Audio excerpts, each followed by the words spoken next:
Now, keep in mind, you're saying, well, okay, Lowell, how does the Spirit and the law, how does it correlate to what? Death and life. How does the law correlate to death? How does the Spirit correlate to life? Well, there's a passage that you should be aware of in 2 Corinthians chapter 3. If you're there in your Bible, just back up a couple of places from Galatians, and you're going to see 2 Corinthians chapter 3. A couple of verses I want you to focus on initially is this.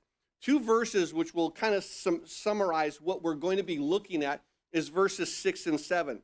In 2 Corinthians chapter 3, verse 6, it says this, who made us sufficient as ministers of the new covenant, not of the letter, speaking not of the law, not of the words of the law, the letters of the law, not of the letter, he says, but of the Spirit. And then he makes this statement, for the letter kills, and the Spirit gives life. And in verse 7, he says, if the ministry of death, written and engraved on stones, was glorious, so that the children of Israel could not look steadily on the face of Moses because of the glory of his countenance, the glory which was passing away, how will the ministry of the Spirit not be more glorious?